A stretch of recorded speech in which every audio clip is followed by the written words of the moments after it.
Hello बच्चों, लेके आए हैं आज हम CUT एग्जाम्स 2024 के क्वेश्चनों को, जो हमने पिछली वाली वीडियो में सारा पेपर सॉल्व नहीं कर पाए थे।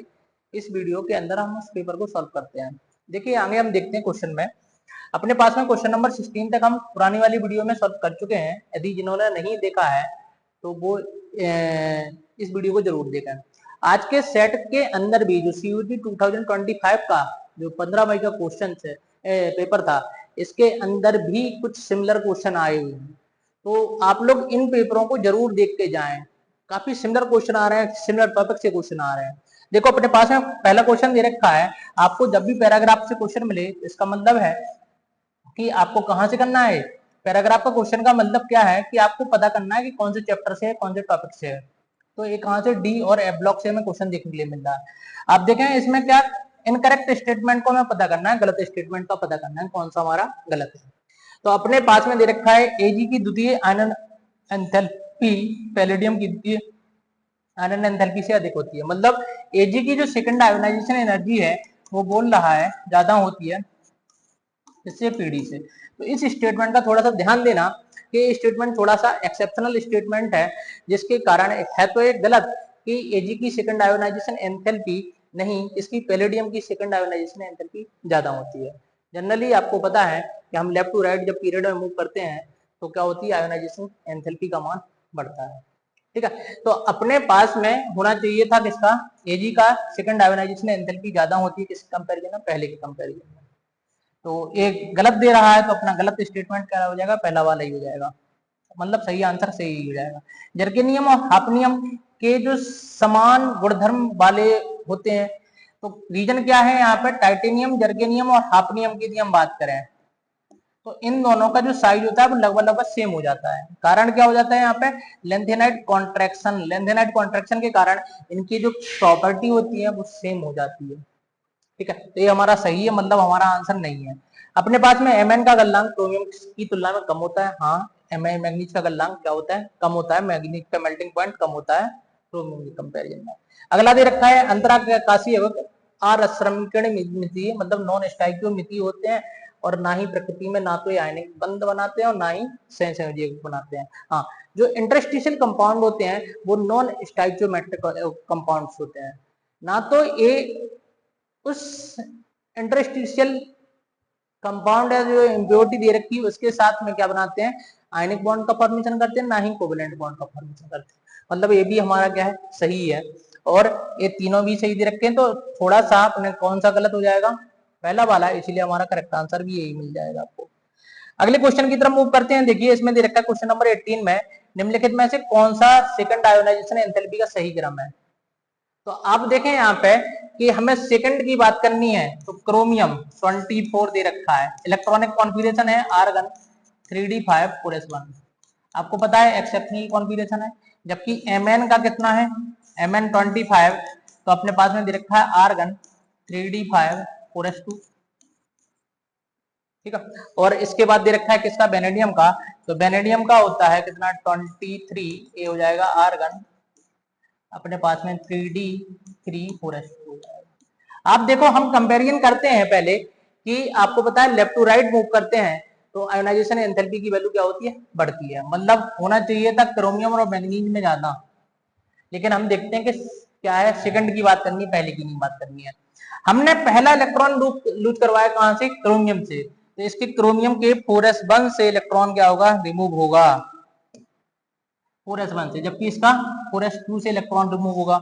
तो हमने देखा कि जो अपने पास में 4s1 है ये हमारा लेस स्टेबल है, तो ये आसानी से इलेक्ट्रॉन को दे देगा, जबकि ये क्या करेगा, थोड़ा सा देरी से देगा क्योंकि मोर स्टेबल है, जिसके कारण IE1 Mn की ज्यादा होगी किसके कंपैरिजन में, क्रोमियम के कंपैरिजन में, कि किसकी, Mn की ज्यादा हो जाएगी IE1 क्रोमियम के कंपैरिजन में। लेकिन जैसे ही एक इलेक्ट्रॉन को हमने लूज करवा दिया तो अब दूसरा इलेक्ट्रॉन इसका 3d5 से, जबकि इसका 4s1 से रिमूव होगा, तो अब ये क्या हो जाएगा, मोर स्टेबल हो जाएगा। कौन सा हो जाएगा, मोर स्टेबल।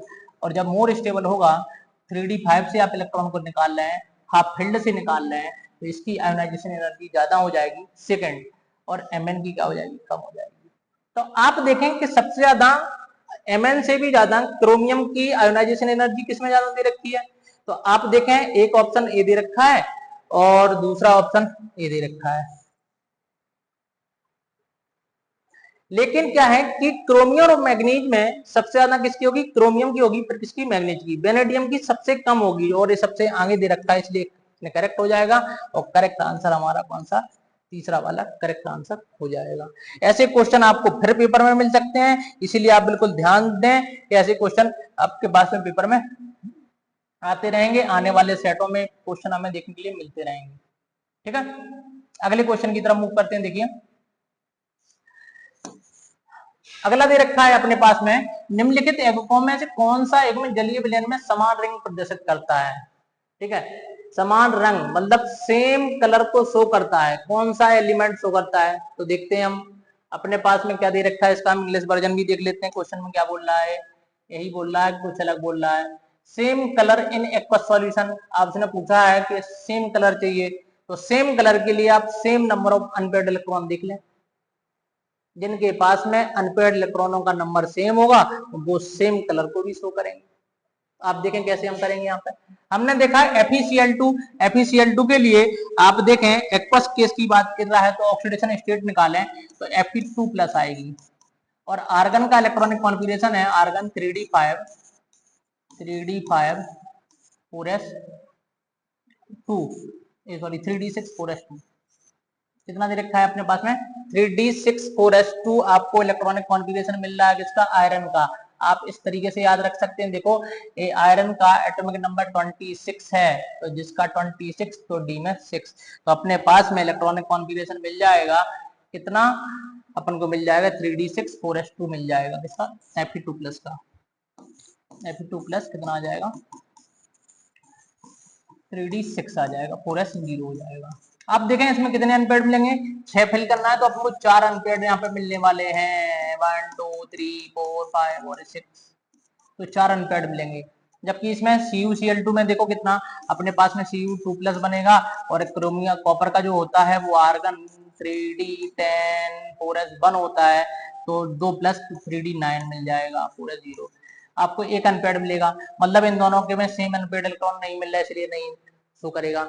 आप देखें BOCl2 और COCl2 इसके अंदर हम निकाल लिया कि अपने पास में एक अनपेयर्ड मिल रहा है, तो आप BOCl2 के अंदर और कैलकुलेट कर लें। BOCl2 आप ऑक्सीडेशन कैलकुलेट करें, x + 1 × -2 + 1 2 × -2 = 0, कितना मिल जाएगा? -4 उधर जाएगा तो x = +4। आप देखें वेनेडियम का इलेक्ट्रॉनिक कॉन्फ़िगरेशन है 23 एटॉमिक नंबर होता है, आर्गन 3d3 और 4s2। आप देखें 4 इलेक्ट्रॉन रिमूव करवाना है तो 2 यहाँ से और 2 यहाँ से, तो बचेगा 1, मतलब 3d1 कॉन्फ़िगरेशन बचेगा और एक अनपेयर्ड इलेक्ट्रॉन बचेगा। तो दोनों में इसमें भी बना रहा है, इसमें भी बना रहा है, तो दोनों में same number of unpaired electron है, जिसके कारण ए अपना क्या होगा? अपने पास में आंसर देखने के लिए मिलेगा।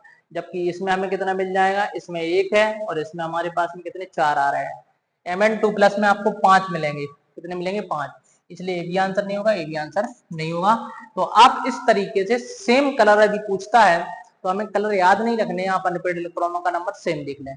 यदि हमसे कलरलेस पूछता है तो कोई भी अनपेयर्ड इलेक्ट्रॉन नहीं होना चाहिए, जबकि कलर्ड पूछता है तो कोई ना कोई अनपेयर्ड इलेक्ट्रॉन होना चाहिए। मतलब D1 से D9 तक के जो भी कॉन्फ़िगरेशन होंगे वो सारे के सारे कलर्ड होंगे, जबकि D0 D10 कॉन्फ़िगरेशन जो होगा वो कलरलेस होगा। ठीक है, अगला देखो अपने पास में पहली पंक्ति का संक्रमण जो अपने पास में दे रखा है, श्रृंखला किस धातु की ऑक्सीकरण अवस्था में सबसे उच्च होती है? आप बताएं 3D सीरीज में सबसे ज्यादा हाईएस्ट ऑक्सीडेशन स्टेट कौन शो करता है? तो क्रोमियम कितनी? मैक्सिमम 6। अब याद देखा था अपने पास में क्रोमियम की कितना मिलेगा? क्रोमियम 3d5 4s2 होता है, 3d5 4s1 होता है, तो एक इलेक्ट्रॉन यहाँ से और यहाँ से मैक्सिमम 6 को शो कर सकता है। जबकि Mn जो है वो +7 तक शो करता है, क्योंकि कितना है देखो, Mn दिख रहा है? नहीं दिख रहा है, चलो लिख लेते हैं यहाँ पर। अपने पास में Mn का कॉन्फ़िगरेशन है आर्गन 3d5 4s2, तो पहले 2 इलेक्ट्रॉन इसके 5 इसके, तो कितना? मैक्सिमम 7 इलेक्ट्रॉन को डोनेट कर सकता है और हाईएस्ट ऑक्सीडेशन स्टेट +7 शो कर सकता है। इसलिए करेक्ट आंसर वही हो जाएगा। अगला क्वेश्चन देखो यहाँ पे अपने पास में दे रखा है। अगला क्वेश्चन है कि लैंथेनाइड एक्टिनाइड की तुलना में अधिक ऑक्सीकरण अवस्थाएं की संख्या क्यों प्रदर्शित करते हैं। तो देखो कोई भी वेरिएबल ऑक्सीडेशन स्टेट शो करने का रीजन जो होता है, जैसे 3D सीरीज अपने डी ब्लॉक के पीछे तो अपने पास में 3D और 4s की लगभग सेम एनर्जी होती है, जिसके कारण या n-1d और ns सब सेल की सेम एनर्जी होती है लगभग, जिसके कारण ये वेरिएबल ऑक्सीडेशन स्टेट शो करते हैं। जबकि लेंथेनाइड में किसके बीच में 4D लेंथेनाइड की तुलना में एक्टिनाइड लेंथेनाइड की तुलना में अधिक ऑक्सीकरण संख्या शो करते हैं। तो एक्टिनाइड्स के अंदर एक्टिनाइड अपने पास में कौन सी सीरीज में आती है, 5f में आती है। किसमें आती है, 5f। तो यहाँ पे 5f और 6d के बीच की जो एनर्जी है वो लगभग सेम होती है।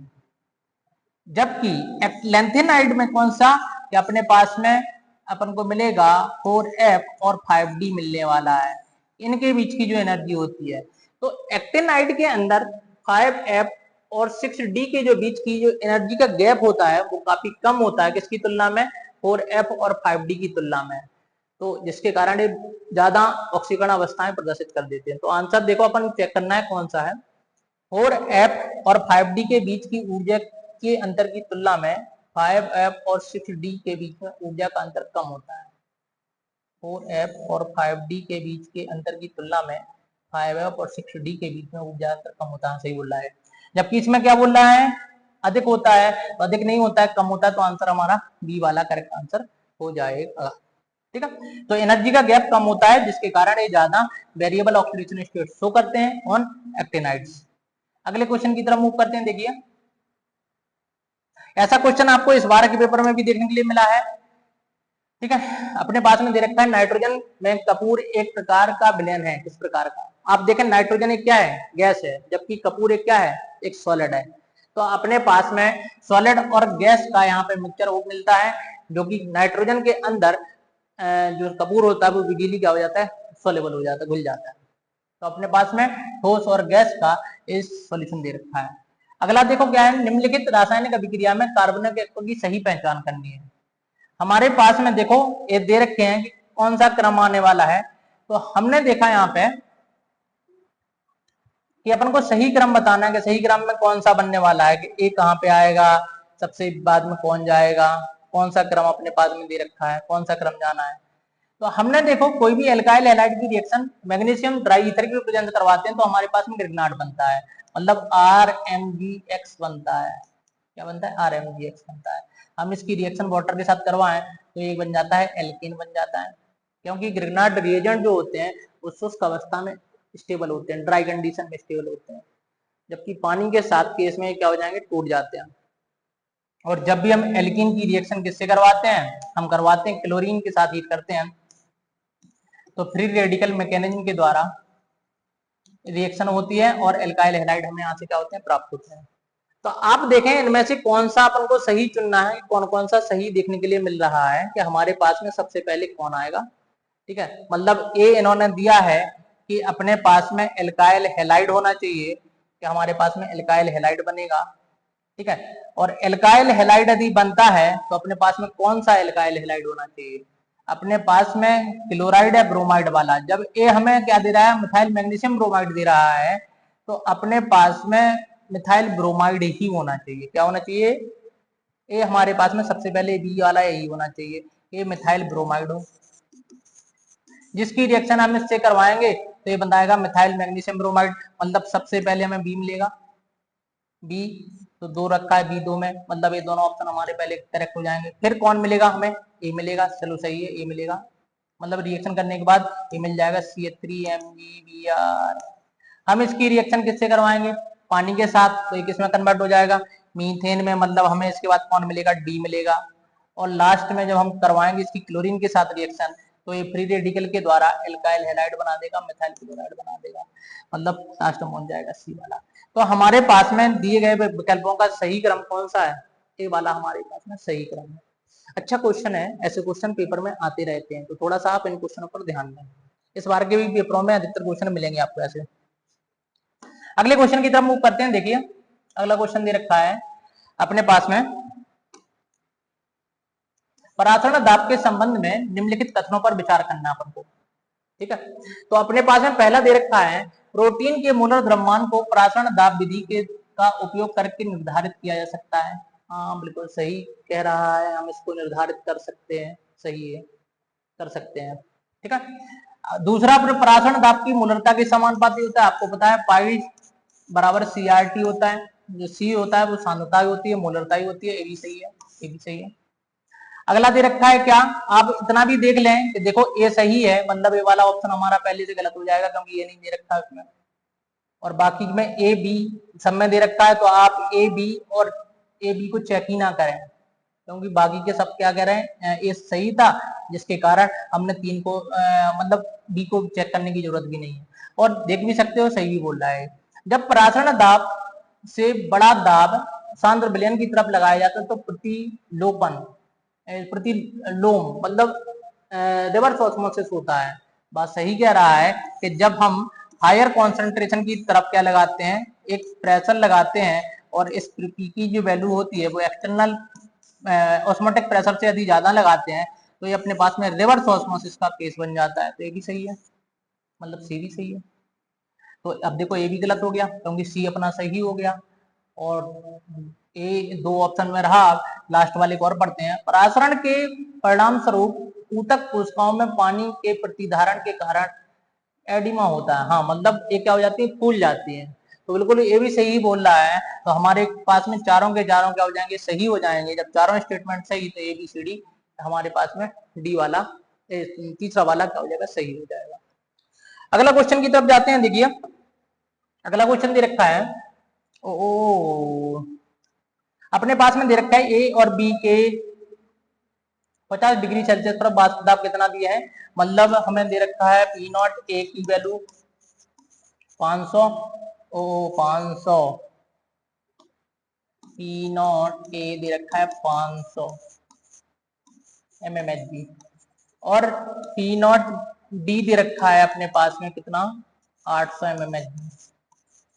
mmHg, और उसने बोला है 50 डिग्री सेल्सियस पर 700 mmHg के दाब पर ए और डी का द्विधारी विलयन उबलता है। मतलब अपने पास में जो बाइनरी सॉल्यूशन है वो दोनों को मिक्स कर दें तो सॉल्यूशन का हमें दिया है इन्होंने 700 mmHg दिया है, mmHg दिया है।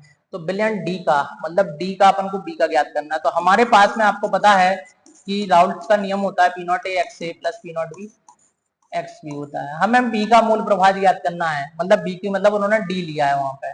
तो हम क्या करते हैं, चलो डी ही ले लेते हैं, डी लिया है जिससे आपको ठीक रहे।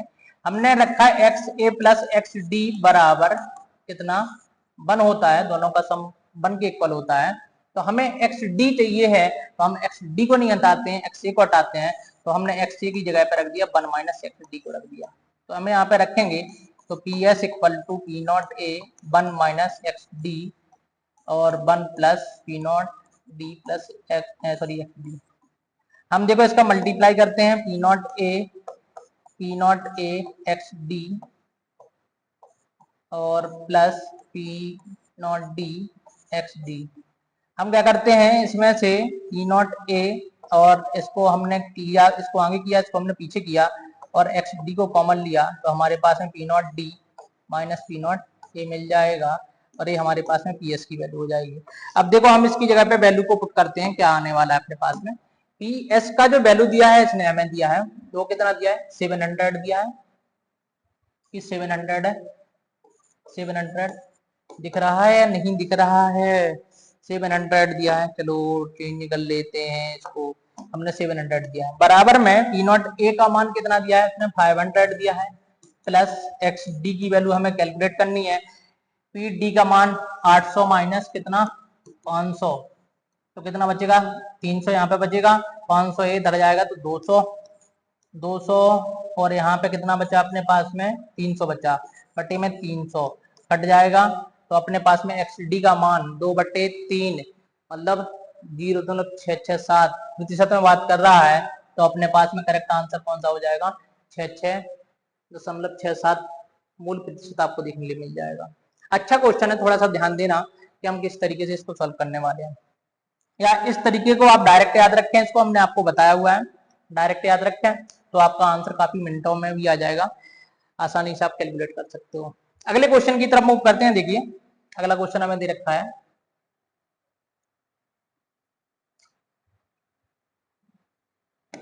अगला क्वेश्चन दे रखा है और इस क्वेश्चन में देखो हमसे क्या पूछा गया है, हमसे पूछा गया दाब को कम करने के लिए आयतन का कम करने पर इसका आयतन मूल आयतन का दुगना हो जाता है। मतलब हमारे पास में आयतन हो गया 2b, लेकिन इस यहाँ पे कॉन्सेंट्रेशन की बात कर रहा है, तो आपको पता है कि C=N/V होता है, और यदि हम 2 भी कर रहे हैं इसका मतलब हम कॉन्सेंट्रेशन को क्या कर रहे हैं, हाफ कर रहे हैं। आयतन को दोगुना तो कॉन्सेंट्रेशन को हम क्या कर रहे हैं, हाफ कर रहे हैं। अब देखो अब यहाँ पे क्या दे रखा है, यदि x के सापेक्ष प्रथम कोटि और A2 के सापेक्ष द्वितीय कोटि है, तो हमने यहाँ पे रेट लिखा, वो बता रहा है x के सापेक्ष जो है वो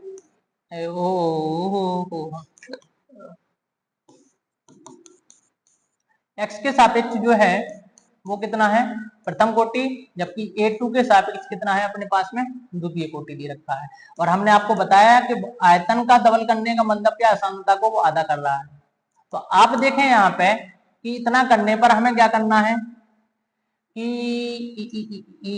दाब करने पर इतना हो जाता है, तो अभिक्रिया की दाब को बताएं। मतलब उसने आयतन को दोगुना किया है, ठीक है, आयतन को दोगुना मतलब सांद्रता को आधा किया, तो सांद्रता को आधा यहाँ से आएगा और सांद्रता की घात 1/2 का स्क्वायर यहाँ पे आएगा, मतलब कितना आएगा, 1/2 हो जाएगा, आर डैश बराबर ये आ जाएगा आर और 1/r आ जाएगा। तो यहाँ से क्या हो जाएगा, अपने पास में इसके प्रारंभिक मान का 8 गुना कम हो जाएगा, इसके प्रारंभिक मान से 8 गुना अधिक हो जाएगा। तो इसका क्या हो जाएगा, इसकी प्रारंभिक मान से 8 गुना कम हो जाएगा, ये हमारा क्या होगा, इसका करेक्ट आंसर होगा। इसका 8 गुना क्या हो जाएगा, कम हो जाएगा, क्योंकि बटे में जा रहा है। ठीक है, ये अपन को देखने के लिए मिल जाएगा, क्योंकि हमारा प्रारंभिक मान क्या है, इनिशियल डेट कौन सा है, इनिशियल वैल्यू हमारी आर है, तो आर डैश की जो वैल्यू होगी वो 8 टाइम हो जाएगी। देखो अगले क्वेश्चन को देखते हैं हम यहाँ से। अगला क्वेश्चन दे रखा है, क्वेश्चन नंबर अपने पास में 27, और इस क्वेश्चन में दे रखा है P4O10 में उपस्थित सिग्मा बंधों की कुल संख्या चाहिए अपन को। देखो P4O10 ये वाला बेसिकली है इसका पी ब्लॉक का क्वेश्चन। अब बेसिकली इस क्वेश्चन के आने के चांस काफी कम है, क्योंकि पी ब्लॉक जो है वो हमारा रिड्यूस्ड है। तो आपको इसकी यदि स्ट्रक्चर आती होगी तो आप इसका आंसर काफी आसानी से निकाल सकते हो। ओहो हो, क्या था यहाँ पे P और ए डबल बॉन्ड O और यहाँ पे O O, ये अपने पास में था इसकी स्ट्रक्चर्स। तो यदि आप देखें यहाँ पे सिग्मा बॉन्ड को देखें कितने सिग्मा बॉन्ड हैं, तो हम काउंट करते हैं सिग्मा बॉन्ड के लिए, तो कितना आने वाला है यहाँ से देखो, अपने पास में डबल बॉन्ड में एक सिग्मा होता है, एक पाई होता है, तो 1 2 3 4 5 6 7 8 9 10 11 12 13 14 15 और 16, मतलब 16 सिग्मा बॉन्ड है। तो हमारे पास में करेक्ट आंसर कौन सा हो जाएगा, 16 सिग्मा बॉन्ड आपको देखने के लिए मिल जाएगा, तो हमारे लिए करेक्ट आंसर हो जाएगा। अगले क्वेश्चन की तरफ मूव करते हैं। देखिए यहाँ पे अपना 16 आंसर हो जाएगा। अगले क्वेश्चन की तरफ मूव करते हैं, जिसमें क्वेश्चन दे रखा है क्वेश्चन नंबर 28 सॉरी। इस क्वेश्चन में दे रखा है एल्यूमिनियम धातु प्राप्त करने के लिए एल्यूमिना के विद्युत अपघटन में क्रायोलाइट को मुख्यतः डाला जाता है। हम क्या करते हैं कि जो एल्यूमिना से एल्यूमिनियम को जो ऑब्टेन करते हैं इलेक्ट्रोलाइसिस के द्वारा, तो उसके अंदर हम क्रायोलाइट को ऐड कर देते हैं। जो क्रायोलाइट जो होता है वो क्या करता है, एल्यूमिना के जो मेल्टिंग पॉइंट होता है, ठीक है, मतलब गलनांक बिंदु होता है, उसको रिड्यूस कर देता है, जिससे वो क्या हो जाता है, जल्दी से जल्दी घुल जाता है। और जब जल्दी से जल्दी घुल जाएगा, मेल्टिंग पॉइंट कम हो जाएगा, तो अपने पास में देखने के लिए मिलेगा कि उस सॉल्यूशन की इलेक्ट्रिकल कंडक्टिविटी भी क्या हो जाती है, बढ़ जाती है। तो अपने पास में यहाँ पे देखो क्या है कि क्रायोलाइट हमने किस लिए ऐड किया, एल्यूमिना के गलनांक बिंदु को कम करने के लिए, तो अपना करेक्ट आंसर ये हो जाएगा। ठीक है, तो ये आसानी से मेल्टिंग पॉइंट को क्या कर देता है, कम कर देता है। अगले पॉइंट को देखते हैं, अगले क्वेश्चन को देखते हैं। अपने पास में देखो क्या दे रखा है, क्वेश्चन नंबर दे रखा है 29, और इस क्वेश्चन के अंदर हमें देखो देखने के लिए क्या मिल रहा है, क्वेश्चन नंबर 29 के अंदर कि अपने पास में दे रखा है यदि दर मतलब रेट कांस्टेंट जो अपने पास में दे रखा है वो सेकंड इनवर्स है, तो अभिक्रिया की कोटि पहुंचानी, मतलब ऑर्डर को बताना है कि ऑर्डर क्या होगा आपका। तो आपको पता है कि फर्स्ट ऑर्डर का जो यूनिट होती है वो क्या होती है, सेकंड इनवर्स होती है। तो आपके पास में ये आपका एक क्वेश्चन हर एक पेपर में आता है, ऐसा नहीं कि सीयूटी के जो आने वाले एग्जाम है इनके अंदर नहीं आएगा, इनमें भी बिल्कुल आने के चांसेस हैं। और इसमें आप सीधा का सीधा ध्यान रखें, क्वेश्चन कहीं से भी आ सकता है, इसीलिए आप रेट कांस्टेंट की ओवरऑल यूनिट को याद रखें, ये होती है। यदि हमने n की वैल्यू को 0 पुट किया, कितना 0 पुट किया, तो 1 माइनस 0 कितना आ जाएगा अपने पास में, मोल लीटर इनवर्स, और क्या बन जाएगा, सेकंड इनवर्स मिल जाएगी। यदि n की वैल्यू को हमने 1 पुट किया तो अपने पास में 1 माइनस 1 सेकंड इनवर्स आ जाएगी। तो आप देखें सेकंड इनवर्स ही मिल रहा है, इसीलिए फर्स्ट ऑर्डर का हमारे पास में क्वेश्चन दे रखा है कि किसका है, फर्स्ट ऑर्डर का है। ठीक है, तो ये फर्स्ट ऑर्डर का हमें देखने के लिए मिल जाएगा। अगला देखो, अगला क्वेश्चन हमारे पास में दे रखा है, अगला क्वेश्चन की तरफ चलते हैं। देखिए अपन क्या दे रखा है, इन्होंने दे रखा है कि अ कॉम्प्लेक्स रिएक्शन के लिए बता रहे हैं कि कॉम्प्लेक्स रिएक्शन के लिए अभिक्रिया की कोटि के बराबर होता है। तो देखो जो भी अपने पास में जटिल अभिक्रिया होती है, कॉम्प्लेक्स रिएक्शन होती है, हमने आपको बताया कि एक से ज्यादा स्टेप में कंप्लीट होती है। और इस स्टेप्स में जो 2 स्टेप्स होते हैं, 2 से ज्यादा स्टेप्स होते हैं, तो जिसमें स्टेप्स के अंदर जो स्लो स्टेप होता है वही हमारा आरडीएस रेट डिटरमाइनिंग स्टेप होता है। और हर एक स्टेप एक एलिमेंट्री स्टेप की भांति काम करता है, मतलब सिंगल स्टेप की भांति काम करता है। इसीलिए हम यहाँ पे बोल देते हैं कि जो स्लो स्टेप्स की जो मॉलिक्यूलरिटी होगी, आणविकता होगी, वही अपने पास में कोटि के बराबर होगी। यहाँ पे आप देखें संतुलित रासायनिक अभिक्रिया के 10 समीकरण में गुणांक, यदि ये हमारे पास में सिंगल स्टेप रिएक्शन होती अपने पास में, तो ये आंसर सही हो जाता, एलिमेंट्री रिएक्शन होती सही हो जाता। समग्र अभिक्रिया की आणविकता नहीं, बिल्कुल नहीं, लेकिन ये भी नहीं है यहाँ पे।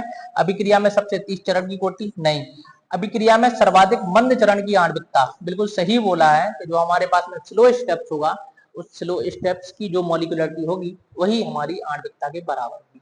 ठीक है, अगले क्वेश्चन की तरफ मूव करते हैं। देखिए अगले अगले अगले अगले देखिए देखिए देखिए देखिए क्वेश्चन नंबर 31 की तरफ आते हैं। अपने पास में दिए गए हैं कि समृद्ध, एक अपने पास में दिया गया है, एक अणु x दिए गए हैं, विलायक में निम्नलिखित समीकरण के अनुसार समृद्ध होता है। ओहो, समृद्ध का मतलब होता है एसोसिएट, जुड़ता है। यदि आपको इसकी हिंदी क्लियर ना हो तो आप इंग्लिश की तरफ जाएं, क्योंकि इसीलिए आपको पेपर में दोनों लैंग्वेज मिलती है, हिंदी और इंग्लिश दोनों से आप इसका यूज करें, तो दोनों का आप यूज करते रहें। साथ में आपको यदि नहीं समझ में आ रही तो हिंदी से इंग्लिश को देखें, क्योंकि बहुत सारी चीजें जैसे बॉन्टा फैक्टर, ये वैल्यू इंग्लिश में मिले तो हम जल्दी समझ जाते हैं। अणुओं का अंश, मतलब यहाँ पे हमें एक तरीके का परसेंटेज दे रखा है कि कितना परसेंटेज टूट रहा है, 3% टूट रहा है। आपको n की वैल्यू चाहिए, नंबर ऑफ आयंस चाहिए। तो आप देखें एसोसिएशन के लिए हमारे पास में क्या होता है, बॉन्टा फैक्टर, ये होता है 1 plus alpha into 1 upon n minus 1। आप देखें बॉन्टा फैक्टर 0.80 दिया है, 1 plus alpha 0.3, 1 upon n minus 1 दे रखा है। इसको हम इस साइड लेके आएंगे तो 0.20 बचेगा, और यहाँ पे कितना अपने पास में 0.3 का अपॉन में n और 0.3। हम इसको इस साइड लेके आएंगे तो किसका बन जाएगा, प्लस का बन जाएगा, और प्लस का बचेगा तो हमारे पास में बचेगा 0.10 या 0.1 इक्वल टू 0.3 अपॉन में n। तो n इक्वल टू 0.3 अपॉन 0.1 करेंगे तो अपने पास में 3 यहाँ पे आंसर आ जाएगा। तो आयनों की जो संख्या होगी वो कितनी हो जाएगी, 3 हो जाएगी, n की वैल्यू 3 हो जाएगी। ठीक है, इस तरीके से हम इसको कैलकुलेट कर सकते हैं। ये क्वेश्चन ऐसा नहीं है, आने वाले जो सीयूटी के एग्जाम्स हैं, जो भी सेट बचे हुए हैं, उन सेटों में भी काफी ज्यादा आने का चांस है। तो बॉन्टा फैक्टर से काफी ज्यादा क्वेश्चन आते हैं, ध्यान रखें इस चीज का। अगले क्वेश्चन में देखें अपने पास में क्या दे रखा है कि क्या हो गया, अपने पास में एक कोऑर्डिनेशन कॉम्प्लेक्स दिया है और उसमें उन्होंने क्या पूछा, ऑक्सीडेशन नंबर। देखो कोऑर्डिनेशन कॉम्प्लेक्स थोड़ा सा अजीब दिया है, आपको पता है NH2CH2CH2NH2 क्या होता है, इथाइलिन डायमीन होता है। तो आप इस फॉर्म में लिख लें, अच्छे रूप में लिख लें इसको, कि होल पावर कितना दे रखा है, 3 दे रखा है, इसका होल ट्वाइस दे रखा है, SO4 का होल थ्राइस दे रखा है। हम इसको ब्रेक करते हैं तो देखो किस में टूटेगा, आप इसको अलग फॉर्म में तोड़ लें, पहले तोड़ लें इसको। तो हम देखो इसको तोड़ते हैं तो हमें पता है सल्फेट के ऊपर कितना -2 होता है और कितना सल्फेट है 3, मतलब -6 चार्ज, तो +6 आना है, लेकिन अपने पास में इसका नंबर 2 दे रखा है कॉम्प्लेक्स वाले का, तो n का होल ट्वाइज 1 के ऊपर आएगा +3, 2 के ऊपर कितने का +6 हो जाएगा। आप देखें इसकी ऑक्सीडेशन निकालनी है तो आप लिखते हैं X + En, एक न्यूट्रल लिगेंड होता है, उदासीन लिगेंड होता है, चार्ज 0 होगा और अपने पास में क्या देखने के लिए मिलेगा यहाँ पे, जैसे ही चार्ज 0 आएगा =3 तो आपको ऑक्सीडेशन स्टेट की वैल्यू मिल जाएगी +3, तो आपके लिए आंसर हो जाएगा +3, हमारा आंसर देखने के लिए मिल जाएगा। इस तरीके से हम आंसर आसानी से आंसर को क्या कर सकते हैं, लिख सकते हैं, या हमें आंसर देखने के लिए मिल जाएगा कि इसका आंसर क्या आ रहा है। हम अगले क्वेश्चन की तरफ मूव करते हैं कि अगले क्वेश्चन हमारे पास में है क्या। देखो अगला क्वेश्चन डाइपेप्टाइड ग्लाई अगला चाहिए अपन को, तो पहले हम देखते हैं ग्लाई। तो ग्लाई होता है NH2 CH2 C double bond O OH को हम बोलते हैं ग्लाई। एला एला होता है NH2 CH CH3 C double OH। यहाँ से हम क्या कर देते हैं, एक H2 को हटा देते हैं तो OH इसका H इसका, तो अपने पास में बन जाएगा NH2 CH2 C double bond O NH। ये हमारे पास में पेप्टाइड बॉन्ड है CH CH3 और C डबल OH। आप सिलेक्ट करें कौन सा आंसर हमारा करेक्ट होगा। तो आप देखें कि हमारे पास में ए वाला ही हमारा करेक्ट आंसर हो जाएगा। ठीक है, इस तरीके से हम इसको बना सकते हैं। हमने आपको बताया था कि यदि हमारे पास में 2 डिफरेंट अमीनो एसिड दे रखे हैं तो उनमें पेप्टाइड बॉन्ड कितने बनने की संभावना है। तो देखो ग्लाई ग्लाई के साथ बन सकता है, एला एला के साथ बन सकता है, एला ग्लाई ग्लाई एला, ये 4 पॉसिबिलिटी आपको देखने के लिए मिल जाएंगी यहाँ पर। अगले क्वेश्चन की तरफ मूव करते हैं। देखिए अपने पास में दे रखा है जलीय विलयन में जलीय विलयन में संकुल CrNH3 का होल 6Cl3 में उत्पन्न आयनों की कुल संख्या होगी। आप देखो इसको ब्रेक करें तो तोड़ेंगे कितना टूटेगा, CrNH3 का होल 6Cl3 तोड़ो CrNH3 का होल 6 और ये टूटेगा 3+ और 3Cl- में। देखो जितने आयंस क्या होते हैं, जितने आयंस आपको देखने के लिए मिलते हैं, मतलब स्क्वायर ब्रैकेट के बाहर जितने आयंस होते हैं, यदि हम वहां से AgCl की बात करें तो उतने ही क्लोराइड आयन आपको ऑब्टेंड होंगे, उतने ही मोल AgCl के मिलेंगे।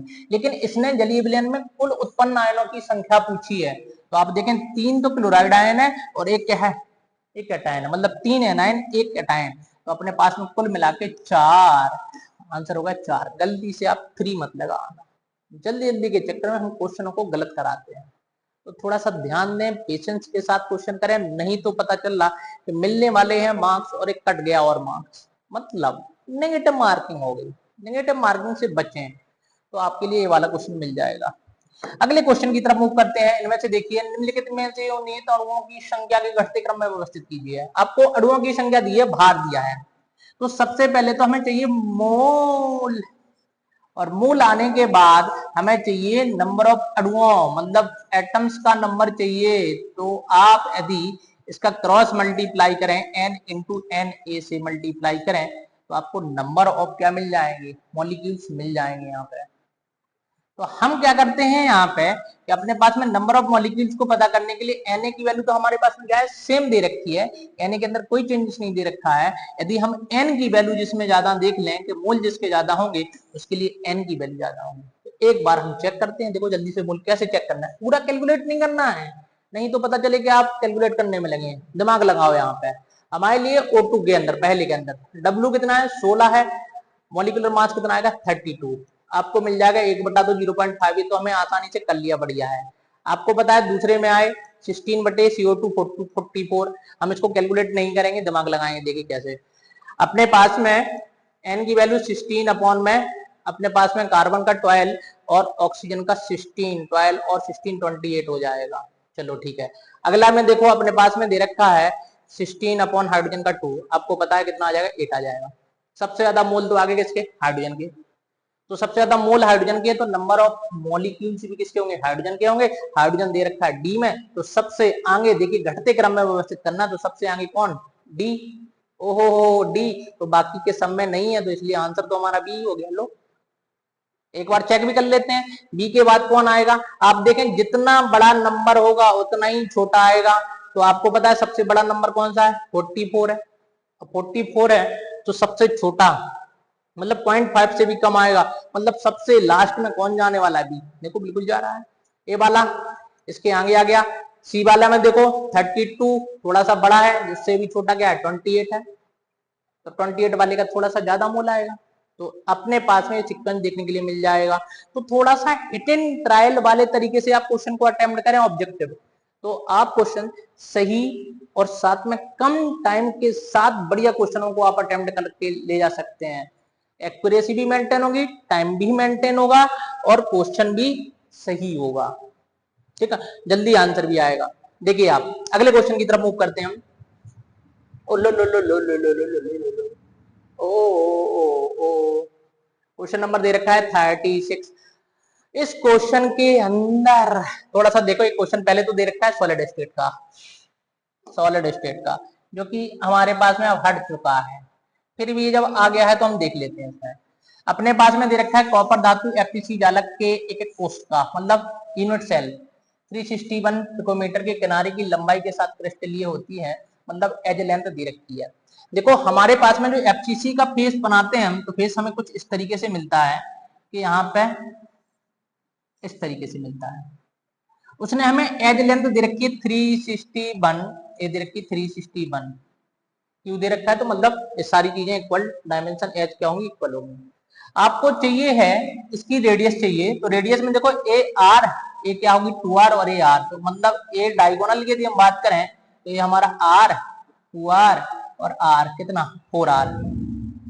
4r बराबर क्या होगा, ये डिस्टेंस यदि आप इसकी टर्म्स में निकालें कि हमने इसको ए माना, तो आपको पता है यदि हम इसको ए हाइपोटेनियस को कैलकुलेट करेंगे तो ए स्क्वायर प्लस ए स्क्वायर कितना मिलेगा, √2 ए के इक्वल मिलेगा। हमें चाहिए आर की वैल्यू, तो आप √2 इंटू 3, ए की वैल्यू 360 बन दी है, अपॉन में कितना आ जाएगा, 4 आ जाएगा। आप इसको कैलकुलेट करें, √3 की वैल्यू 1.414, ठीक है। अपने पास में इसको रखेंगे, मल्टीप्लाई करेंगे, डिवाइड करेंगे, तो आपको वैल्यू के करीब वैल्यू मिल जाएगी। करो इसको, यदि कैलकुलेट करें हम तो अपने पास में मिल जाएगा 1.41, 4 पंच 20, 4 70, 4 9 36 और 0 कितना होगा 10, 4 दूनी 8, 8 बचेगा कितना 3, 4 3 12, 3 4 7 28, हाँ इतने करीब मिल जाएगा। आप इसका मल्टीप्लाई करें कितना 1.41 में, तो करीब करीब वो 127 के करीब हमें आंसर देखने के लिए मिल जाएगा। तो अपने पास में इसकी जो रेडियस आएगी वो कितना 127 पिकोमीटर आपको देखने के लिए मिल जाएगी। अगला क्वेश्चन देखो, अगला क्या है हमारे पास में, क्वेश्चन दे रखा है यदि किसी प्रथम कोटि अभिक्रिया का 75% 32 मिनट में पूरा हो जाता है, तो अभिक्रिया को 50% पूर्ण होने में के लिए कितना समय लगेगा। देखिए आप, हमने आपको बताया है कितना परसेंट, ये फर्स्ट ऑर्डर रिएक्शन है, आप कितना करवा रहे हो 75%, मतलब ए में से आपको 75/100 इंटू ए को तोड़ना है, तो बचेगा कितना 3/4, मतलब बचेगा आपका a/4। ए है 80 की वैल्यू, जिसको हम a0/4 भी लिख सकते हैं। अब देखो हमने यदि t की वैल्यू को निकाला, सॉरी अपन k की वैल्यू को निकालते हैं और वो उसमें रख देंगे हाफ लाइफ में, तो आंसर आ जाएगा 2.303 अपॉन में t कितना दिया उसने हमें 32 दिया है, और अपने पास में मिलेगा log a0, तो a0 अपॉन 80 अपन को मिलेगा a0/4, तो a0 से a0 कैंसिल आउट हो जाएगा, ये बन जाएगा log 4, और log 4 को हम लिखेंगे यहाँ पे 2.303 अपॉन 32, log 4 को लिखेंगे 2 log 2, तो 2 आगे आ जाएगा, और log, चलो इसको 2 log 2 ही लिख लो अपन, ये बन जाएगा, क्योंकि ये 4 को हम लिखेंगे 2 का स्क्वायर, तो 2 log 2 मिल जाएगा आपको। हम देखो इसको पूरा नहीं सॉल्व करते हैं, 2 से 16 कैंसिल आउट हो गया, अपने पास में 2.303 इंटू 0.3010 को जब हम मल्टीप्लाई करते हैं तो ये हमारे पास में आता है 0.693 अपॉन 16। ये हमारे पास में के की वैल्यू हो चुकी है। अब इस के की वैल्यू को उसने हमसे हाफ लाइफ का पूछा है, तो आपको पता है फर्स्ट ऑर्डर की हाफ लाइफ होती है 0.693 अपॉन में के की वैल्यू हम कैलकुलेट कर चुके हैं, हम इसको यहाँ पे पुट कर देंगे तो अपने पास में बन जाएगा 0.693 अपॉन में 0.693 बटे में कितना 16 कैंसिल आउट हो गए, 16 मिनट आपको मिल जाएगा। आप देखो यहाँ पे भी टाइम वेस्ट करते कैलकुलेट करने में पूरा और फिर वहां पे करते, इसीलिए ऐसे क्वेश्चनों में आप पूरा का पूरा हल ना करें, इस तरीके से क्वेश्चन को सॉल्व करें तो आपको मिल जाएगा 16 मिनट में क्या हो जाएगा, पूरा हो जाएगा। ठीक है, अगले क्वेश्चन की तरफ बढ़ते हैं। देखिए अपने पास दे रखा है बाहरी चुंबकीय क्षेत्र रखे जाने पर निम्नलिखित में से कौन सा प्रतिकर्षित करेगा, मतलब रिपेल करेगा। उसने हमसे पूछा है कौन सा कंपाउंड रिपेल करेगा। तो देखो रिपेल वो करेंगे मैग्नेटिक फील्ड को जिनके अंदर कोई भी अनपेयर्ड इलेक्ट्रॉन नहीं होंगे, मतलब डायमैग्नेटिक होंगे। पैरामैग्नेटिक अनपेयर्ड इलेक्ट्रॉन होने के कारण अट्रैक्ट करते हैं, तो आपको चेक करना है डायमैग्नेटिक, मतलब कोई भी अनपेयर्ड इलेक्ट्रॉन ना हो। आप देखें सबसे पहले ऑक्सीडेशन स्टेट निकालें, 2 इंटू सोडियम का कितना प्लस का 1 plus x plus 4 into minus का 1 इक्वल टू 0। आप देखें कितना माइनस का 2 सॉरी माइनस का 4 और प्लस का 2, आपको क्या मिल जाएगा, माइनस का 2 उधर जाएगा तो प्लस का 2। आपको कॉन्फ़िगरेशन चेक करने हैं तो उन्हीं कॉन्फ़िगरेशन को चेक करें जिनका करीब करीब 0 या 10 हो रहा है, बाकी के चीजों में वेस्ट करने में ना बचें। जैसे आपको पता है एफई हमारा बीच में आता है 3D सीरीज के, बिल्कुल चेक ना करो, कोई जरूरत नहीं है, बच जाओगे आप, टाइम भी बचेगा, क्वेश्चन भी जल्दी से सॉल्व होगा। आप देखें कॉपर +2 आ रहा है, तो कॉपर का इलेक्ट्रॉनिक कॉन्फ़िगरेशन होता है आर्गन 3D10 4s1 +2 बनाएंगे तो एक इलेक्ट्रॉन यहां से एक इलेक्ट्रॉन यहां से, मतलब हमारे पास में आर्गन 3D9 मिलेगा और 3D9 के अंदर एक अनपेयर्ड इलेक्ट्रॉन मिलेगा आपको, एक अनपेयर्ड होगा इसके अंदर। ठीक है, हमने देखा सीडी वाला दे रखा है यहाँ पे 2 इंटू प्लस का 1 सोडियम का और x प्लस 4 इंटू माइनस का 1 इक्वल टू 0, आपका +2 यहाँ पे भी आ जाएगा। कैडमियम नहीं, जीने पर सीडी होगी, देखो जीने पर सीडी होगी, ग्रुप 12 का एलिमेंट दे रखा है और इसका कॉन्फ़िगरेशन आएगा क्रिप्टॉन 4d10 5s2। आपको बनाना है +2 तो कितना अपन को बचेगा 4d10 और d10 के अंदर कोई भी अनपेयर्ड इलेक्ट्रॉन नहीं होगा, मतलब यही हमारा डायमैग्नेटिक होगा, तो आंसर तो होगा कौन सा हमारा बी वाला। लेकिन चेक कर लेते हैं और भी, देखो इन दोनों में से एक चेक कर लो आप, ऑक्सीडेशन हिसाब के स्टेट के हिसाब से आ जाएगा तुरंत के तुरंत। 4 इंटू प्लस का 1 और plus x plus 6 into minus का 1 इक्वल टू 0, तो आपको मिल जाएगी x इक्वल टू प्लस की 2। आप देखें Fe का इलेक्ट्रॉनिक कॉन्फ़िगरेशन कितना मिलता है, आर्गन 3d6 4s2 +2 बनाना है 3d6 बचेगा और d6 के अंदर अनपेयर्ड इलेक्ट्रॉन अपन को 4 मिलेंगे, तो ए अपना आंसर नहीं है, ए भी नहीं है, ए भी नहीं है, करेक्ट आंसर होगा कौन सा, सीडी वाला। तो आपको या तो D10 के करीब जाए या D0 के करीब जाए, तो D10 हमें मिल गया तो कोई भी अनपेयर्ड इलेक्ट्रॉन नहीं है, तो करेक्ट आंसर हमारा बी हो जाएगा। ऐसे क्वेश्चन भी पेपरों में आएंगे, इनमें भी आएंगे, इसलिए आप इनके क्वेश्चन में बिल्कुल परफेक्ट होके जाएं। अगले क्वेश्चन की तरफ मूव करते हैं। देखिए हेक्सासाइनाइडो, ओहो हो, तो ऊपर आ जाओ जब हिल रहे हो तो। देखिए अपने पास में दे रखा है हेक्सासाइनाइडो मैग्नेट, देखो ऐसे क्वेश्चनों को इंग्लिश वाला भी देख लें, बढ़िया तरीके से जल्दी मिल जाएगा।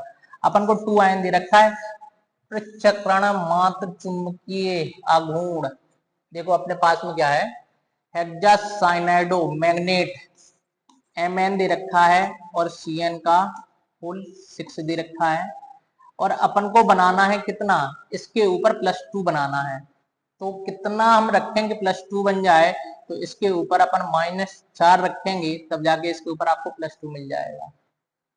आप देखिए अनपेयर्ड इलेक्ट्रॉन का नंबर यदि हम कैलकुलेट कर लेते हैं तो उतना ही हमारे पास में क्या आएगा, मैग्नेटिक मूवमेंट आएगा। हमने देखा यहाँ पे x प्लस 6 इंटू माइनस का 1 इक्वल टू माइनस का 4, उसने पहले से ही बता दिया है कि ऑक्सीडेशन स्टेट कितनी है, 2 है, आपको यहाँ से 2 भी मिल रही है। आप देखें Mn मैग्नीज कितना होता है, एटम का नंबर 25 मिलेगा, आर्गन 3d5 4s2, 2 प्लस बनाना तो 3d5 मिला। देखो जितने 5 अनपेयर्ड इलेक्ट्रॉन मिलेंगे इसमें, कितने 5 अनपेयर्ड इलेक्ट्रॉन। आप ध्यान रखें, आपको पता है म्यू इक्वल टू क्या होता है, n into n plus two BM Bohr magneton होता है। आप तरीका याद रखें बिल्कुल, यदि अनपेयर्ड इलेक्ट्रॉन का नंबर 1 है तो आपको BM जो मिलेगा 1 पॉइंट समथिंग मिलेगा। यदि n का वैल्यू 2 आया अनपेयर्ड इलेक्ट्रॉन तो 2 पॉइंट समथिंग मिलेगा। आपको n की वैल्यू 3 आई तो 3 पॉइंट समथिंग मिलेगा। यदि n की वैल्यू अनपेयर्ड इलेक्ट्रॉन 4 आए तो 4 पॉइंट समथिंग मिलेगा। यदि n की वैल्यू 5 आई तो 5 पॉइंट समथिंग मिलेगा। आप देखें 5 अनपेयर्ड इलेक्ट्रॉन आ रहे हैं तो 5 पॉइंट समथिंग एक ही आंसर है, करेक्ट आंसर हमारा ये वाला हो जाएगा। तो आप इस तरीके से क्वेश्चन को करें। आपको यदि नहीं बिलीव होता है तो आप n की वैल्यू को पुट करें, यही बिल्कुल डेटा आएगा आपको। आप एक्यूरेट डेटा के चक्कर में ना रहे हैं यहाँ पे, क्योंकि हमें टाइम को भी देखना है। टाइम टाइम मेन तो है, टाइम आता तो सबके लिए, लेकिन जिसने जल्दी कर लिया वो जीत जाएगा, बढ़िया रैंक लेके आएगा। अगले क्वेश्चन की तरफ मूव करते हैं। देखिए अगला क्वेश्चन दे रखा है हमें, क्वेश्चन नंबर 40। देखो इस क्वेश्चन में दे रखा है, निम्नलिखित एकक में से बढ़ते हुए क्वथनांक का सही क्रम बताना है। हमें बॉइलिंग पॉइंट बताना है। भाई बॉइलिंग पॉइंट किसका ज्यादा होगा, तो किसका ज्यादा होगा बॉइलिंग पॉइंट, अपन को देखना है कि बॉइलिंग पॉइंट किसका अपन को ज्यादा मिलने वाला है। ब्राइटनेस कम चल रही है। आप देखें यहाँ पे पेंटेन बनऑल दे रखा है, क्या दे रखा है, पेंटेन बनऑल दे रखा है कि पेंटेन बनऑल है। और पेंटेन बनऑल के अंदर यदि हम देखें तो क्या है, एल्कोहल दे रखा है। क्या है बेसिकली, एल्कोहल आपको देखने के लिए मिल रहा है। ये हमारे पास में एल्कोहल है और आपको पता है कि एल्कोहल के, देखिए अपन को पेंटेनॉल दे रखा है मतलब एल्कोहल है, एल्कोहल है। दूसरा अपन के पास में नॉर्मल ब्यूटेन एल्केन दे रखी है। पेंटेनेल एल्डिहाइड दे रखा है, एल्डिहाइड। आप देखें सारे के सारे लगभग लगभग वो कंपाउंड जा रहे हैं जिनके मोलिकुलर मास सेम आने वाले हैं। और दे रखा है इथॉक्सी इथेन, मतलब आपको ईथर दे रखा है। आपको पता है सबसे ज्यादा जो बॉइलिंग पॉइंट होता है वो किसका होता है, एल्कोहलों का होता है। क्यों, क्योंकि एल्कोहलों के मॉलिक्यूल्स के बीच में हाइड्रोजन बॉन्डिंग एग्जिस्ट करती है, तो बॉइलिंग पॉइंट सबसे ज्यादा होगा। फिर किसका आएगा, एल्डिहाइड का आएगा, एल्डिहाइड कीटोन का मतलब कार्बोनिल कंपाउंड का, क्योंकि dipole dipole force of attraction exist करता है। ठीक है, द्विध्रुव आगू, तो द्विध्रुव आकर्षण के कारण इसका हो जाएगा। फिर इसके अंदर वीक डाइपोल डाइपोल लगेगा, क्योंकि ईथर जो होते हैं वो लगभग लगभग इनर्ट होते हैं, नॉन पोलर होते हैं, लेकिन क्या है ऑक्सीजन के कारण थोड़ा सा स्लाइटली पोलर होंगे। और एल्केन सबसे पीछे आएंगे। तो आप देखें सिलेक्ट कर लें क्वथनांक का बढ़ता क्रम। तो देखो सबसे पहले एल्कोहल, 4 ऑप्शन दे रखे, 4 ऑप्शन मतलब एल्कोहल के बेसिस पर नहीं काउंट कर सकते। आप देखें सबसे पहले लास्ट में ब्यूटेन, तो ब्यूटेन 2, मतलब 2 ऑप्शन खत्म हो गए, खत्म। इसके बाद कौन आएगा, पेंटेनल एल्डिहाइड कीटोन, तो करेक्ट आंसर अपने पास में 4 वाला हो जाएगा। आप रिटन ट्रायल से question sorry option neglecting method से क्वेश्चनों को सॉल्व करें। यदि आप ऐसे क्वेश्चन सॉल्व कर रहे हैं तो आपको आंसर सही मिलेगा, जल्दी मिलेगा, इसीलिए आप इस तरीके को अपनाएं। अगला क्वेश्चन दे रखा है हमारे पास में, निम्नलिखित अभिक्रियाओं में डी का उत्पाद पहचानिए। आपको पता है हमने C6H5 फेनॉल दे रखा है और फेनॉल की रिएक्शन हम जिंक चूर्ण से करवाएंगे तो बेंजीन बन जाएगा। रिडक्शन के बाद क्या बन जाएगा, बेंजीन। हमने आपको बताया है फेनॉल से बेंजीन बनाने का सबसे बढ़िया तरीका माना जाता है कन्वर्जन के केस में। आप देखें CH3L3 LCl3 कौन सी रिएक्शन, क्रीडल क्राफ्ट करवाओगे तो एल्काइल ग्रुप बेंजीन पर अटैच हो जाएगा, मतलब टॉलिन बन जाएगा। K2Cr2O7 H2SO4 एसिडिक मीडियम में हमें ऑक्सीडेशन करवाना है, एक स्ट्रॉन्ग ऑक्सीडाइजिंग एजेंट दे रखा है, किसमें कन्वर्ट हो जाएगा, कार्बोक्सिलिक एसिड में कन्वर्ट हो जाएगा, कार्बोक्सिलिक एसिड। H2SO4 HNO3 मतलब नाइट्रेशन दे रखा है, तो नाइट्रेशन ये -R ग्रुप है, और जब हम इलेक्ट्रोफिलिक सब्स्टिट्यूशन करवाएंगे तो ये मेटा कहां पे, मेटा पर जुड़ेगा तो मिल जाएगा मेटा नाइट्रो बेंजोइक एसिड मिल जाएगा। क्या मिल जाएगा आंसर में, मेटा नाइट्रो बेंजोइक एसिड आपको देखने मिल जाएगा। तो डी वाला हमारा मेटा नाइट्रो बेंजोइक एसिड मिल जाएगा। करेक्ट आंसर कौन सा हो जाएगा, डी वाला हो जाएगा। डी वाला करेक्ट आंसर हो जाएगा, मेटा नाइट्रो बेंजोइक एसिड आपको देखने लिए मिल जाएगा। थोड़ा सा जल्दी हट गया। अगले क्वेश्चन की तरफ मूव करते हैं। देखिए अगला क्वेश्चन आया है, अपने पास में कुछ द्रव्य स्नेही कोलाइड दे रखे हैं कि स्वर्ण संख्या सीमाएं नीचे दी गई हैं।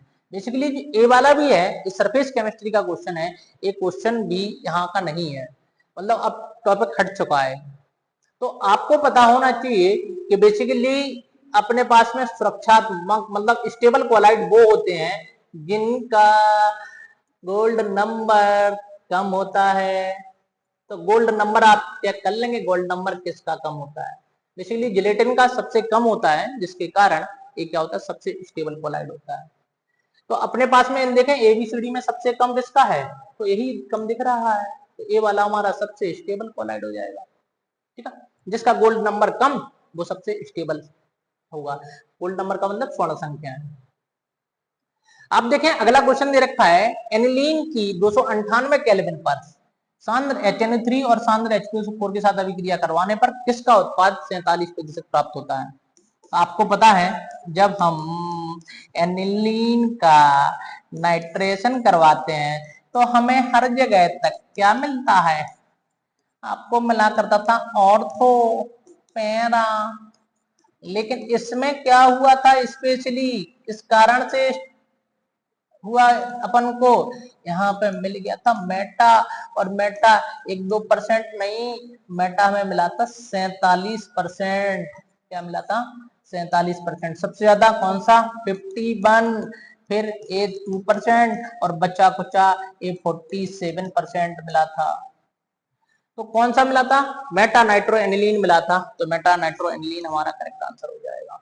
किस कारण से बना था, हमने आपको भी बताया था, ए एनिलीन एक क्या है, बेस है, और ए H प्लस के साथ रिएक्ट करके एनिलीनियम आयन का फॉर्मेशन कर लेता है, जिसके कारण आपको मेटा प्रोडक्ट मिलता है।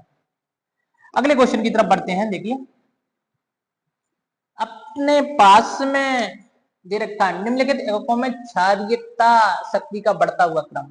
देखो कोई नहीं दे रखा है, जलीय विलयन, गैसियस या मिथाइल ग्रुप नहीं दे रखा है, तो हम इसको कौन से में एक्वस मीडियम में लेके चलेंगे, और एक्वस मीडियम में बेसिक स्ट्रेंथ जो होती है 2 डिग्री 3 डिग्री और 1 डिग्री, लास्ट में अमोनिया होता है। ये बेसिक स्ट्रेंथ का क्रम होता है। तो इसमें जलीय माध्यम में एक्वस मीडियम में हमने आपको बताया गया है, जब क्वेश्चन में कुछ ना बोले तो आपको एक्वस मीडियम वाले ही आंसर को देना है। गैसियस वाला होता तो 3 डिग्री 2 डिग्री 1 डिग्री हो जाता। ठीक है, आप देखें इसमें सबसे आगे 2 डिग्री 2 डिग्री। दूसरी चीज इसमें एक हमारे पास में एरोमेटिक अमीन दे रखी है, जबकि 3 दे रखी है एलिफेटिक अमीन।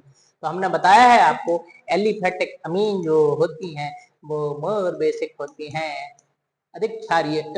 एलिफेटिक अमीन मोर बेसिक होती हैं, जबकि एरोमेटिक लेस। कारण क्या होता है, इनका लोन पेयर जो होता है वो कॉन्जुगेशन में भाग ले लेता है, जिसके कारण लोन पेयर को डोनेट करने की क्षमता कम हो जाती है। तो हमें तो ध्यान रखना है एलिफेटिक मोर बेसिक, एरोमेटिक लेस बेसिक। तो एरोमेटिक को सबसे पीछे रखो, सबसे पीछे किस में है, C6H5। एक ही दे रखा है, बिना जाने पहचाने हम आंसर दे सकते हैं भाई साहब, चेक भी कर लो एक बार। 2 डिग्री 3 डिग्री 1 डिग्री बिल्कुल करेक्ट सही। तो आंसर खटाखट, थोड़ी सी चीज के बारे में। तो ऐसे क्वेश्चन बिल्कुल मजाकिया क्वेश्चन होते हैं, बच्चा क्वेश्चन होते हैं, आप जल्दी से जल्दी करके दे सकते हो ऐसे क्वेश्चनों के आंसर को। निम्नलिखित में से कौन सा एग कोल्हार्ड जेलस्की, ओहो हो HVZ, कैसे खतरनाक खतरनाक नाम लोगों के। तो आपको पता है कौन देते हैं, अल्फा हेलो कार्बोक्सिलिक एसिड देते हैं, अल्फा हेलो कार्बोक्सिलिक एसिड देते हैं, जिनमें अल्फा वाले कार्बन पर हाइड्रोजन होता है।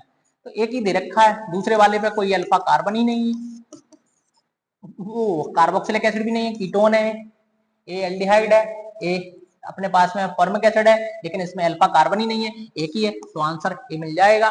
आप इसके साथ रेड फास्फोरस के साथ, ब्रोमीन के साथ करवाओगे, क्लोरीन के साथ करवाओगे, तो alpha chloro halo carboxylic acid मिल जाएगा।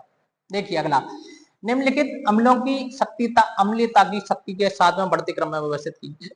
हमने आपको बताया था जब भी अम्लीयता का क्वेश्चन है आप संयुग्मी क्षार बनाएं, पहले वाले का संयुग्मी क्षार ये बनेगा, H+ को डोनेट करने के बाद संयुग्मी क्षार बनता है, यदि किसी को नहीं पता है।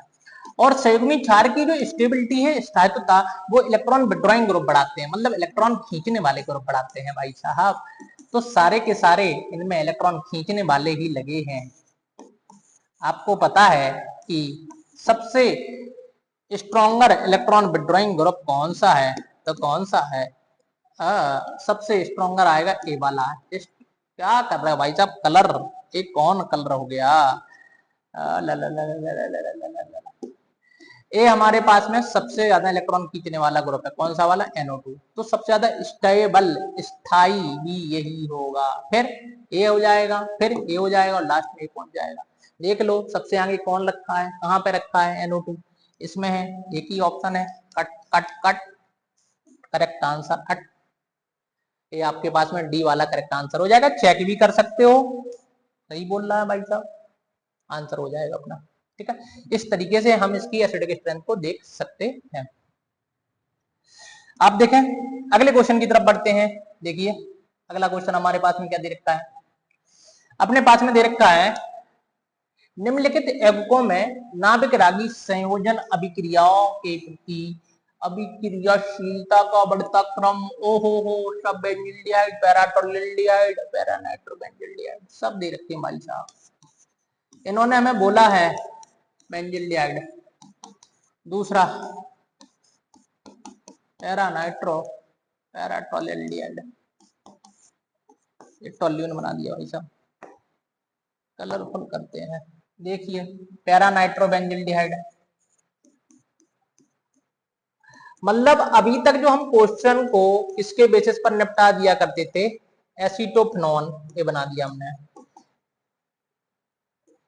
नाभिक रागी अभिक्रियाएं करवाया करते थे किसके, स्टेरिक हिंड्रेंस के बेसिस पर, त्रिविम बाधा के बेसिस पर, और उस बेसिस पर हम निकाल देते थे कि आंसर पता चल जाया करता था कि जिस पर कार्बोनिल कार्बन पर कम त्रिविम बाधा होगी, स्टेरिक हिंड्रेंस होगी, वो हमारा मोर रिएक्टिव होगा, उस पर नाभिक रागी समूह जल्दी से अटैक कर लेगा।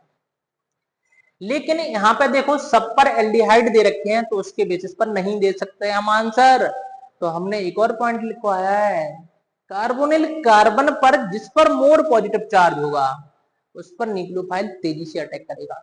लेकिन देखो एक चीज और बताई थी हमने आपको बताया था कि एल्डिहाइड मोर रिएक्टिव होते हैं किसके कंपैरिजन में, कीटोन के कंपैरिजन में।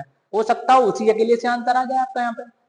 तो देखो तीन तो दे रखे हैं, कौन से, एल्डिहाइड, मतलब ये तो होंगे मोर रिएक्टिव, लेकिन होगा कीटोन, ये होगा हमारा लेस रिएक्टिव, सबसे कम। तो आप देख लें सबसे पीछे कौन सा है, यदि हमें एसीटोफेनॉन मिल रहा है तो हमारे पास में आंसर मिल जाएगा। लेकिन भाई साहब दो दो ऑप्शन में दे रखा है एसीटोफेनॉन, चलो दो तो गए खत्म, यदि तुक्का भी मारोगे तो 50% ही तो प्रोबेबिलिटी बची है, या तो सही होगा गलत होगा, पहले तो थी 25% प्रोबेबिलिटी भाई साहब, मतलब 25% चांस थे सही होने के, 75% तो थे गलत होने के। देखो इसमें क्या है अपने पास में, अब देखो इनमें से हमारे पास में क्या दे रखा है, इन दोनों में भी देखो पैरानाइट्रो टोल्यून, मतलब हमें इसको चेक नहीं करना है, हमें दूसरे पर चेक करना है। होता क्या है, किस पर पॉजिटिव चार्ज आएगा, तो जो इलेक्ट्रॉन खींचने वाले ग्रुप होते हैं ये इसके जो इलेक्ट्रोनेगेटिविटी डिफरेंस के कारण जो पॉजिटिव चार्ज आया, इस पॉजिटिव चार्ज को बढ़ाने का काम करते हैं, तो सबसे ज्यादा पॉजिटिव चार्ज होगा इस पे, इसलिए अटैक होगा सबसे फास्टर इस पे। इसके बाद देखो हमारे पास में ये क्या दे रखा है, CH3, एक प्लस H ग्रुप मान ले, यहाँ पे प्लस I ग्रुप मान ले, इलेक्ट्रॉन डोनेटिंग ग्रुप है, ये इसके जो भी इलेक्ट्रोनेगेटिविटी डिफरेंस के कारण पॉजिटिव चार्ज उत्पन्न हुआ है उसको कम करने का काम करेगा, जबकि इस पे कम से कम इलेक्ट्रोनेगेटिविटी डिफरेंस के कारण जो चार्ज उत्पन्न हुआ है, जो आवेश उत्पन्न हुआ है, वो ही आवेश तो मेंटेन रहेगा, कम से कम बढ़ाने वाला नहीं है कोई, तो कम करने वाला भी तो नहीं है, उस पे तो बढ़ाने वाला था, इस पे कम करने वाला है, कम से कम इस पे जो आया उत्पन्न हुआ इलेक्ट्रोनेगेटिविटी की डिफरेंस के कारण वही तो रहा। तो भाई साहब कौन आ जाएगा आगे, बेंजिल्डिहाइड आगे होगा, तो फिर आएगा बेंजिल्डिहाइड, फिर पैराटोल्डिहाइड, करेक्ट आंसर हमारा सी वाला हो जाएगा। ठीक है, मिल जाएगा। ओहो, अगला क्वेश्चन, गटरमान को के उपयोग में बेंजल्डिहाइड का, ओह बोल दिया आपने कि बेंजल्डिहाइड बनाया जाता, बहुत होशियार हुआ भाई साहब। निर्माण में किया जाता है इस अभिक्रिया में निम्नलिखित समीकरण, ओ हो देखो अपने पास में रिएजेंट तो ये भी लिखा है पूरा का पूरा गाटरमैन का, ओहो गाटरमैन का, तो अपने पास में बेंजल्डिहाइड हो जाता है। लेकिन क्वेश्चन पूछा गया है कि ये नहीं, CO2 नहीं है, CO है, कार्बोनिल है, ठीक है, कार्बन मोनोऑक्साइड है अपने पास में। इसके साथ हमें रिएक्शन करवानी है, उसने हमसे क्या पूछा है, इलेक्ट्रॉन रागी समूह पूछा है, ना कि रिएजेंट पूछा है, तो ध्यान रखना है इसमें। हमारे पास में जो इलेक्ट्रोफाइल होता है वो इलेक्ट्रोफाइल अपने पास में मिल जाता है हमें Hc+ और डबल बॉन्ड O मिलता है अपन को, ये हमारे पास में होता है, तो अपने पास में केवल एक ही ऑप्शन दे रखा है AsCO+, तो ये हमारे पास में इलेक्ट्रॉन रागी समूह हो जाएगा, ठीक है। अगला देखो, फॉर्मल्डिहाइड कैनिजारो अभिक्रिया प्रदर्शित करता है, कारण क्या है, ये रहा फॉर्मल्डिहाइड। तो पहले कैनिजारो कौन देते हैं, जिनके पास में अल्फा हाइड्रोजन नहीं होते हैं, तो अल्फा हाइड्रोजन नहीं है। साथ में किसमें करवाते हैं, कॉन्सेंट्रेटेड NaOH की प्रेजेंस में करवाते हैं, तो क्या होता है, एक मोल का ऑक्सीडेशन एक मोल का रिडक्शन पढ़ते हैं, क्या बोल रहा है इसमें, इसमें अल्फा हाइड्रोजन परमाणु होते हैं, कहाँ होते हैं यार, झूठ बोल रहे हो, बिल्कुल पागल समझ रखा है। किसमें होते हैं, एल्डोल में होते हैं, कैनिजारो में नहीं होते हैं। मतलब देखो एक किसमें है, दो ऑप्शन गए हमारे, क्योंकि ये गया, दो गए, अब तुक्का भी मारोगे ना तो या तो सही होगा या गलत होगा। इसके बाद देखो इसमें अल्फा हाइड्रोजन परमाणु होता है, बिल्कुल सही बोल रहा है, दोनों में है यार, कोई भी नहीं कटने वाला। अगला देखते हैं, शांत क्षारक के साथ गर्म करने पर स्वयं ऑक्सीकरण स्वयं, क्या भाई साहब, ऑक्सीकरण अपचयन ही तो होता है, एक मोल का ऑक्सीकरण एक मोल का अपचयन, तभी जाके तो हमें रेडॉक्स देखने के लिए मिलती है। तो हम देखते हैं एक मोल का ऑक्सीडेशन और एक मोल का रिडक्शन होता है, तो अपने पास में एक बन जाता है CH3OH और एक बन जाता है HCOO- Na+, एक मोल कार्बोक्सिलिक एसिड और एक मोल एल्कोहल गर्म करने पर ये प्राप्त होता है, वो लिक्विड सही डी, मतलब बी और डी ए के अंदर है, तो ये वाला हमारा करेक्ट आंसर हो जाएगा। अगले क्वेश्चन की तरफ बनते हैं और ये ही हमारा लास्ट क्वेश्चन है, इसका भी भाई साहब बहुत क्वेश्चन मिलता है। आप देखें यहाँ पे अभिक्रिया CH3OH के साथ करवानी है, देखें आप पहले समझें, हमने आपको बताया था कि यदि ईथर के अंदर एक भी ग्रुप 3 डिग्री हुआ या मोर स्टेबल हुआ तो SN1 होगी, कौन सी, SN1, और जो HI होगा, आई जाएगा उधर जहां पे स्टेबल कार्बोकैटायन मिलेगा, तो कहां पे, यहाँ पे 3 डिग्री, यहाँ पे मिथाइल किसके साथ जाएगा, 3 डिग्री के साथ जाएगा। देख लो पहले क्या बनने वाला है, जब CH3 इसके साथ जाएगा तो यहाँ पे देखो क्या बन जाएगा, AI जाएगा यहाँ पे, तो देखो ऑप्शन को चेक करते हैं। अभिक्रिया दो चरण के बाहर निकलने वाले समूह CH3OH कम स्थायी कार्बोकैटायन बनाती है, हो CH3OH कम स्थायी कार्बोकैटायन बनाती है, SN1 हो रही है तो दो चरणों में ही होती है भाई साहब। अभिक्रिया के सेकंड चरण में बाहर निकलने वाला OH CH3 समूह अधिक स्थायी कार्बोकैटायन बनाता है, क्या बनाता है, निकलने वाले OH CH3 समूह अधिक स्थायी कार्बोकैटायन बनाता है। भाई साहब ये निकल जाएगा तो अपने पास में एक मिलेगा स्टेबल कार्बोकैटायन मिलेगा, एक मिल जाएगा ये, और अपन को मिल जाएगा CH3OH, जिस पर हमें आयोडाइड, आप देखें इसमें कौन सी अभिक्रिया, SN1 की क्रिया विधि है, तो आप देखें पहले तो सी वाला कहाँ पे है, सी वाले दो ऑप्शन में सही है, इन दो में नहीं है इसलिए कट जाएंगे। अब ए और बी में से पता करना है, तो दो चरण में निकलने वाला OH CH3, मतलब CH3 के साथ OH जाएगा और आयोडाइड किसके साथ आएगा, इसके साथ में, तो उसने अधिक स्थायी कार्बोकैटायन बनाएगा, तो बी वाला हमारा करेक्ट आंसर हो जाएगा। तो बी और सी इसमें ऑप्शन नंबर सेकंड के अंदर दे रखे हैं। तो इस तरीके से हम इस क्वेश्चन के, मतलब इस पेपर के सारे क्वेश्चनों को अटेम्प्ट कर लिया हमने। पेपर काफी सिंपल आता है, बढ़िया आता है, आप लोग बढ़िया तरीके से पेपर खोल दें।